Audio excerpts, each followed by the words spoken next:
जो मंदिर है 365 सीढ़ियों चढ़ करके आना पड़ता है और आने के बाद सारी थकान दूर हो जाती है। गणपति का मंदिर पूरे भारतवर्ष में पहला मंदिर है जहाँ पर बिना सूंड वाले गणपति हैं। भावना से आएगा एक बुधवार में काम होगा, नई भावना से आएगा तो 7 के बजाय 21 आए तो भी नहीं होगा। नहीं, लेकिन कहा जाता है कि 7 बुधवार के आने के बाद मतलब अच्छा, अभी आप सीढ़ियों के बारे में बोल रहे थे कि यहाँ पे 365 दिनों का महत्व है, तो लोग बोलते हैं कि यहाँ पर हर एक सीढ़ी पर चढ़ने के बाद हर मनोकामना पूरी होती है। ध्यान रखिए कि भक्ति और भाव जो शब्द है ना, जी जी, भाव सबसे बड़ी चीज है। धन्ना जाट को तो पत्थर के अंदर भी भगवान नजर आ गए थे। और यहाँ आने का जो मूलभूत उद्देश्य मैंने बताया, स्वास्थ्य की दृष्टि भी बहुत बढ़िया है। और एक निवेदन बहुत विशेष रूप से, चूंकि अभी देखा जा रहा है, अवश्य जगह का आनंद लीजिए, खाद्य पदार्थ लेकर के आइए, लेकिन जो भी वेस्टेज है वो अपने बैग में रख करके लेके जाइए, नीचे जाकर के डस्टबिन में डालिए। जब भगवान के दर पे आके कोई चीज मांगते हैं या उनके दर्शन करने आते हैं तो हमें एक सेटिस्फेक्शन मिलता है। मुझे ऐसा लगा कि मैंने यहाँ अर्जी लगाई है, 100% पूरी होगी, ये मेरा मानना है। मैं नागपुर से आया हूँ, महाराष्ट्र से। अच्छा, नागपुर महाराष्ट्र से? हाँ जी। किस मनोकामना को लेकर के? बाबूजी चार्ज की, मैंने कहा बाबूजी मैं तो यहाँ हूँ और बच्चों का, अरे बोले गणेश जी सब व्यवस्था करेंगे। तो एक सज्जन आता है, 5 किलो आटा देख के चले जाता है। युवा पीढ़ी आज के डेट में भगवान को मतलब ज़्यादा नहीं मानते, वो सोशल मीडिया पर ज़्यादा वायरल होते रहते हैं, लेकिन कुछ आईआईटी के स्टूडेंट भी हैं और वो भगवान के प्रति, वही खास करके नागपुर से यहाँ आना। अभी हम आ चुके हैं गढ़ गणेश मंदिर, जो जयपुर के काफ़ी प्रसिद्ध मंदिर है, और यहाँ के पंडित जी से बात करेंगे कि यहाँ पे इस मंदिर का विशेषता क्या है और इतिहास क्या है, खास करके भक्तों के लिए क्या क्या यहाँ पे विशेषताएँ दी जाती है, सुविधाएँ दी जाती है। सबसे पहले तो हमारे चैनल पर स्वागत है पंडित जी। बहुत बढ़िया, आपके चैनल का स्वागत। पंडित जी ये बताइए कि यहाँ का जो मंदिर है 365 सीढ़ियों चढ़ करके आना पड़ता है और आने के बाद सारी थकान दूर हो जाता है। पहले तो ये बताइए कि इस मंदिर का इतिहास क्या है? इसको गढ़ गणेश मंदिर के नाम से जाना जाता है। ये मंदिर जयपुर से उत्तर की तरफ एक ऊंची पहाड़ी के ऊपर बना हुआ है, जहाँ से स्वस्तिक का दर्शन होता है। इस मंदिर को बनाने का उद्देश्य आमेर रियासत काल के अंदर सवाई जयसिंह जी ने अश्वमेध यज्ञ किया था। उस यज्ञ में प्रथम गणपति का पूजन किया, यज्ञ समाप्ति पर मंदिर बना, गणेश जी की स्थापना हुई। इतना पुराना, करीबन 450 साल पुराना मंदिर है। इस मंदिर पर चढ़ने के लिए 365 सीढ़ियाँ हैं, जो साल के हिसाब से है। साल के एक दिन के हिसाब से पूरे साल के 365 दिन पूरे होने पर महान गणपति दर्शन देते हैं। यहाँ गणपति की जो प्रतिमा विराजमान है वो बाल रूप है, इनके सूंड नहीं है। ये गणपति का मंदिर पूरे भारतवर्ष में पहला मंदिर है जहाँ पर बिना सूंड वाले गणपति हैं। रिद्धि सिद्धि सहित, लाभ शुभ सहित यहाँ पर गणपति विराजमान हैं, जो कि जयपुर के ऊपर इनकी दृष्टि बनी हुई है। पूरा जयपुर इनका आशीर्वाद प्राप्त करता है और अपनी कामनाएं पूरी करता है। और इस मंदिर में आने के लिए, गणपति को चढ़ने के लिए 365 सीढ़ियाँ नीचे से ऊपर तक आना पड़ता है। यहाँ पर और कोई व्यवस्था नहीं है। यहाँ पर आने पर महान गणपति दर्शन देते हैं। उसके बाद लोग बाग अपनी अर्जी लगाते हैं, अपनी मनोकामना कहते हैं। जिनकी मनोकामना गणपति पूर्ण करते हैं वो फिर पुनः गणपति के दर्शन को पधारते हैं। यहाँ पर दो गेट के दोनों तरफ 2 मूषक विराजमान हैं, जिनके कानों के अंदर अपनी मनोकामना कह के जाना पड़ता है और आने के बाद उनको धन्यवाद देना पड़ता है कि महाराज हमारा काम हो गया, गणपति जी को मैसेज कर देना। इस प्रकार की भावना रख करके देश विदेश से यात्री आते हैं, दर्शन करते हैं, अपनी मनोकामना कहते हैं और अपनी मनोकामना पूर्ण होने पर वापस पधारते हैं। ये महान गणपति की कृपा है। ये तो हमने अपने इतिहास के बारे में बताया, यहाँ का मान्यता के बारे में। ऐसा कौन सी ऐसी मान्यता है जो कि मतलब कि सबसे बेहद प्रसिद्ध है? जैसे कि बोलते हैं कि 7 बुधवार आने के लिए मतलब जाना जाता है, फिर ऐसा कुछ? देखो ऐसा है, मेरे को यहाँ पर पूजन करते हुए वंश परंपरा है, 14वीं पीढ़ी पे मैं पूजन कर रहा हूँ। स्वयं महंत प्रदीप अवधीच, मेरा भाई महेश मेहता व मेरे दोनों बच्चे गौरव मेहता और आनंद मेहता भगवान गणपति की सेवा में लगे हुए हैं। ये गणपति की और आने वाले की इच्छा पर निर्भर है। गणेश जी एक बुधवार बुलावे चाहे 7 बुधवार बुलावे, भावना से आएगा एक बुधवार में काम होगा, नई भावना से आएगा तो 7 के बजाय 21 आए तो भी नहीं होगा। नहीं, लेकिन कहा जाता है कि 7 बुधवार के आने के बाद मतलब कि यहाँ वो उसकी इच्छा पर निर्भर है। 7 क्या 14 क्या 21 आवे। अच्छा। हाँ? और रविवार के दिन इतना भीड़ लगता है। रविवार का दिन तो भगवान सूर्य का होता है, लेकिन फिर ऐसा है, सारे वार भगवान के होते हैं। सब अपने इष्ट देव के सारे वार होते हैं, चाहे रविवार हो, सोमवार हो, मंगलवार हो। जिस दिन मनोकामना पूर्ण होती है उसी दिन प्रार्थना करते हैं। डॉक्टर का भी तो आउटडोर अलग से दिन आता है, तो उस दिन आउटडोर होता है। गणपति का बुधवार को उस दिन भीड़ लगती है। इतवार को फ्री रहते हैं तो दुनिया इतवार को कहने आती है, सोमवार को आती है, मंगलवार को आती है। अच्छा, अभी आप सीढ़ियों के बारे में बोल रहे थे कि यहाँ पे 365 दिनों का महत्व है, तो लोग बोलते हैं कि यहाँ पर हर एक सीढ़ी पर चढ़ने के बाद हर मनोकामना पूरी होती है, क्या है? और आने के बाद सारे थकान दूर हो जाते हैं। मैंने कहा ना कि मनुष्य की भावना पर निर्भर है, श्रद्धा और विश्वास के ऊपर निर्भर है। आप नीचे से भी प्रार्थना कर सकते हैं, गणपति सुन सकता है, आप घर से भी कर सकते हैं, सुन सकता है। गणपति कहाँ विराजमान नहीं है? वो तो हर घर में है। फिर क्या बात? अच्छा, यहाँ पे भक्तों के लिए क्या क्या मतलब ऐसी सुविधाएं हैं जो कि आप बताना चाहेंगे? क्या सुविधा चाहते हैं आप? नहीं, मैं कुछ नहीं चाहता, भक्तों के बस लिए तो क्या क्या सुविधा है? भक्तों की सुविधा, बिना कष्ट के जीवन में कुछ भी प्राप्त नहीं होता, बिना कर्म किए कोई कर्म फल प्राप्त नहीं होता इंसान को। अच्छा, हमारे दर्शकों को क्या कहेंगे आने के लिए? ऐसा है, मैं जबरदस्ती किसी को कहता नहीं हूँ, किसी की इच्छा है, मनोकामना है, गणेश जी को आवे, प्रार्थना करे और कृपा करेंगे गणेश जी, उसमें कौन सी बात है। सही बात है। तो यहाँ के कुछ भक्त से भी बात करेंगे कि यहाँ का मान्यता क्या है और यहाँ के क्यों आते हैं।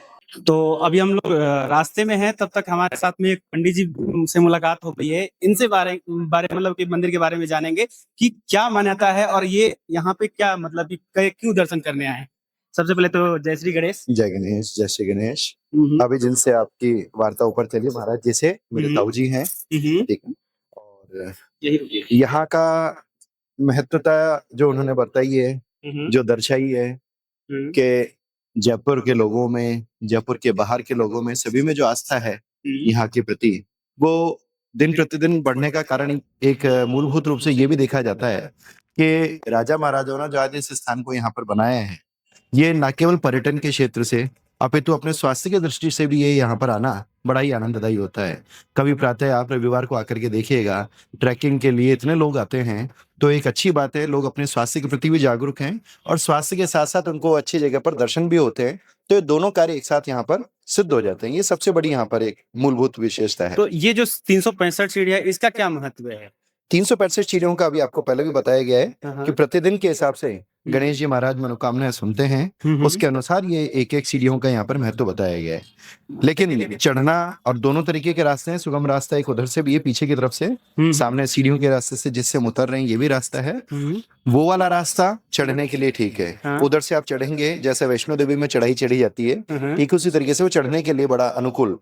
और उतरने के लिए ये रास्ते इसलिए क्योंकि यहाँ पर दोनों तरफ पाइप लगे हुए हैं, इनको पकड़ के बड़े आसानी से उतरा जा सकता है। और सबसे बड़ी बात, सुंदर दृश्य हमारे जयपुर शहर का यहाँ से देखा जा सकता है, क्योंकि ये सीढ़ियाँ बड़ी, चढ़ाई जो है वो बड़ी जबरदस्त लगती हैं, इसलिए वो रास्ता आने के लिए और ये रास्ता उतरने के लिए श्रेष्ठ है। पंडित जी, एक हमारे लिए जो दर्शक हैं उनके लिए जो प्रभावशाली मंत्र है कि किस प्रकार भगवान गणेश को प्रसन्न कर सकते हैं, उसके लिए एक मंत्र बता दीजिए। देखिए, मंत्र की बात नहीं है, ये बात ध्यान रखिए कि भक्ति और भाव जो शब्द है ना, जी, भाव सबसे बड़ी चीज है। धन्ना जाट को तो पत्थर के अंदर भी भगवान नजर आ गए थे, है ना। तो भाव जहां पर प्रबल है, जैसा कि अभी पंडित जी महाराज ने ऊपर आपको दर्शाया था कि ऊपर आने की आवश्यकता नहीं है। गणेश जी तो वहां बड़ी चौपड़ से भी बैठ करके या छोटी चौपड़ से भी गणेश जी को जो धरने वाले हैं, आज भी प्रतिदिन कई लोग इतने हैं जो अपने व्यवसाय पर, अपने विद्यालय में, जहां पर भी वो निकल रहे हैं, वहां ब्रह्मपुरी से ही अपने अपने क्षेत्र से ही गणेश जी को उत्तर दिशा के अंदर प्रणाम कर लेते हैं। अच्छा, जी हाँ, कि महाराज हमारा ये कार्य सिद्ध करिएगा। जो चढ़ने में असमर्थ हैं, अब वो बेचारे कैसे अपनी प्रार्थना करें, वो वहीं से ही मान लेते हैं। कई लोग इतने हैं कि वो नीचे प्रथम सीढ़ी पर आकर के वहीं नमस्कार प्रणाम कर लेते हैं कि महाराज हमारी आप मान लेना। अच्छा, जी हाँ, सबसे बड़ी बात है, क्योंकि मान्यता जो है वो भाव बहुत बड़ी चीज है जी। जहाँ भाव है वहाँ सब। एक शब्दों में बताइए कि भाव क्या है, मतलब कि इस तरीके से भाव आप बता रहे हैं कि भाव होना चाहिए भगवान के प्रति। देखिए, तो ये बहुत बड़ी बात है। भाव क्या है? सच्ची श्रद्धा है। सच्ची श्रद्धा क्या चीज होती है, उसको एक सीधी सी बात में बताऊं कि एक छोटा बच्चा होता है, उस छोटे बच्चे को जब उसके माता पिता हवा में उछाल रहे होते हैं तो उसको ये डर नहीं होता है कि मैं नीचे गिर जाऊंगा। सही। उसके पीछे एक प्रबल शक्ति क्या होती है कि मेरे माता पिता हैं और वो मुझे उछालने के बाद में हाथ में पकड़ लेंगे। बस यही एक शक्ति और ये एक इच्छा जब व्यक्ति के अंदर विद्यमान होती है कि हाँ, हमारे पीछे कोई है, हमारे को संभालने वाले कोई हैं। जयपुर में इष्ट देव बहुत सारे हैं, सबकी अपनी अपनी मान्यता है।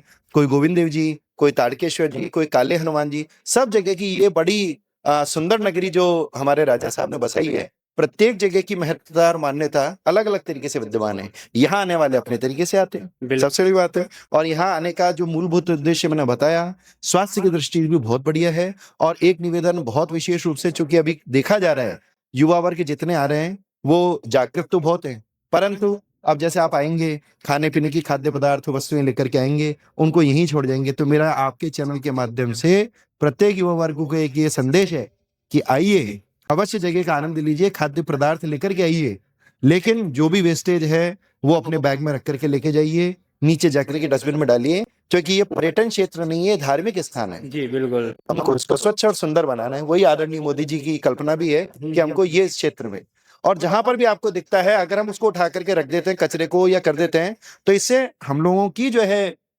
कीर्ति आगे बढ़ती है। सबसे बड़ी बात, इसलिए स्वच्छता सर्वोपरि है, सबसे बड़ी बात है। तो आपने देखा कि भगवान से मिलने के लिए सीढ़ियों चढ़ करके ऊपर में नहीं आना है, भाव सबसे ज्यादा जरूरी है। तो हम आज बात करेंगे एक बात है कि अपनी किन मनोकामना को लेकर के यहाँ पर आए हैं और कैसा अनुभूति यहाँ पे प्राप्त होता है।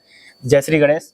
जय श्री गणेश। मैं प्रीति पारिक, मैं विद्युत नगर में रहती हूँ। मैं भी किसी मनोकामना से गणगणेश आई हूँ, लेकिन कहते हैं बहुत जल्दी अपनी मनोकामना नहीं बतानी चाहिए, लेकिन ये मेरा विश्वास है कि मैं यहाँ जो मनोकामना लेके आई हूँ वो जल्द से जल्द पूरी होगी, क्योंकि यहाँ की मान्यता है। बस ये है कि जैसे पंडित जी ने कहा कि नीचे बैठे भी आप गणपति को मनाओगे तो वो मनोकामना पूर्ण करेंगे, मैं भी यही मानती हूँ। लेकिन कई बार होता है ना कि हम जब भगवान के दर पे आके कोई चीज मांगते हैं या उनके दर्शन करने आते हैं तो हमें एक सेटिस्फेक्शन मिलता है। वो सेटिस्फेक्शन इस मंदिर में आके मुझे मिला। 365 सीढ़ियां पार करके, कई बार होता है कि हम 10 सीढ़ियां नहीं चढ़ पाते, और आप ये देखो यहाँ बहुत स्लिपरी भी है माहौल, जो सीढ़ियां हैं थोड़ी स्लिपरी भी है, लेकिन पता है थोड़ी थोड़ी दूर हम चलते हैं और हमारे अंदर एनर्जी आ जाती है कि हमें चढ़ना है। और जब हम लास्ट सीढ़ी पे आते हैं तो हमें लगता है हम चढ़े ही नहीं जैसे, और अभी अब उतरेंगे तो ऐसे 5 मिनट में उतर जाएंगे, क्योंकि शायद हमारे अंदर हर्ष और उल्लास होता है उनके दर्शन प्राप्त करने का। और रियल में ये बात है, मेरी मनोकामना जो मैं लेकर आई हूँ पता नहीं कितने समय में पूरी होगी, पर मुझे ऐसा लगा कि मैंने यहाँ अर्जी लगाई है, 100% पूरी होगी, ये मेरा मानना है। तो आपको कैसे पता चला कि यहाँ पे जो मनोकामना मांगी जाती है वो पूरी होती है? किसी से सुना था या फिर? ऐसा मैंने एक्चुअली मैं बचपन से ही जयपुर में ही बॉर्न बॉट अप हुई हूँ, और गढ़ गणेश के बारे में मैंने बचपन से अपने पेरेंट्स, ग्रैंड पेरेंट्स सबसे सुना है। और कहते हैं, सच में कहते हैं कि यहाँ आके आप जो भी मनोकामना करते हो, अगर वो सच्चे दिल से की हुई और सही है तो वो आपकी पूर्ण पूरी होगी, ये मेरा विश्वास है। तो ये है भक्त की आस्था भगवान गणेश के प्रति। और भी भक्तों से बात करेंगे, तब तक बने रहिए। तो हमारे साथ एक और भक्त मौजूद हैं, बाबा हैं, इनसे बात करेंगे कि कहाँ से आए हैं और किस आस्था को लेकर के आए हैं।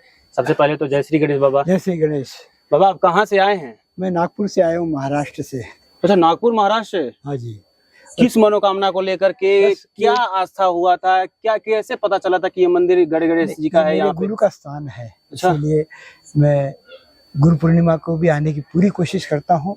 और अगर रेशवा गांव है मेरा, वहाँ अगर कोई शादी विवाह होता है तो भी आता हूँ मैं, और गढ़ गणेश के दर्शन जरूर करता हूँ। तो आपको कैसे पता चला? जैसे कि मैं 45 साल से जुड़ा हूँ इस परिवार से, गढ़ गणेश परिवार से, समझे ना। और मेरे बच्चे भी जुड़े हुए हैं और बराबर आते हैं। वो जब भी राजस्थान आते हैं तो गढ़ गणेश की हाजिरी जरूर लगती है। तो ये 45 वर्षों से आ रहे हैं या फिर उससे पहले से आ रहे हैं? नहीं, मैं 45 क्या 50 साल होने को आ गए हैं, समझे ना। अच्छा तो अच्छा। पहले यहीं रहता था, लेकिन फिर अभी वहाँ अंजल पानी लिखा था, तो अब नागपुर महाराष्ट्र के पास कलमेश्वर गांव है, वहाँ मैं रहता हूँ। वहीं भगवती की सेवा करता था, अब रिटायरमेंट हो गया, वो अब घर पे ही हूँ। तो अच्छा, इस मंदिर के बारे में आपने सुना था या फिर 50 सालों से अनुभव है, तो क्या कोई ऐसा साझा करेंगे आप? बहुत ज्यादा मेरे को तो ऐसे गणेश जी ने सहारा दिया है, क्या बताऊँ आपको। कोई ऐसा बात बताइए जैसे हमारे दर्शक भी। जैसे मैं आपको बता रहा हूँ, जब लाल कृष्ण आडवाणी की रथ यात्रा रुकी थी ना, उस टाइम में गढ़ गणेश ही था और मेरा परिवार यहीं ब्रह्मपुरी में रहता था। तो समझे ना, उस टाइम जो है मैंने बाबूजी से अर्ज की, मैंने कहा बाबूजी मैं तो यहाँ हूँ और बच्चों का, अरे बोले गणेश जी सब व्यवस्था करेंगे। तो एक सज्जन आता है, 5 किलो आटा देख के चले जाता है। अच्छा। अब बोलो कैसे पैर छोड़ सकता हूँ मैं। ये मेरी पोती है, IIT चेन्नई क्रैक कर लिया इसने। अच्छा। मेहनत करती है, अभी आशीर्वाद ले लिया गुरुवर का। हाँ। तो देखिए मतलब बाबा के पोती भी आई हुए हैं, उनसे भी बात करेंगे उनकी कितनी आस्था है, क्योंकि युवा पीढ़ी आज के डेट में भगवान को मतलब ज़्यादा नहीं मानते, वो सोशल मीडिया पर ज़्यादा वायरल होते रहते हैं। लेकिन कुछ आईआईटी के स्टूडेंट भी हैं और वो भगवान के प्रति, वही खास करके नागपुर से यहाँ आना, राजस्थान में आना, ये बहुत बड़ी बात है। मतलब कि चैनल के माध्यम से आप मतलब कि जो युवा वर्ग के हैं, जो युवती हैं या फिर युवा हैं, उनको क्या कहना चाहेंगे? मैं तो यही कहना चाहूँगी कि भगवान की हमेशा पूजा और अर्चना करनी चाहिए।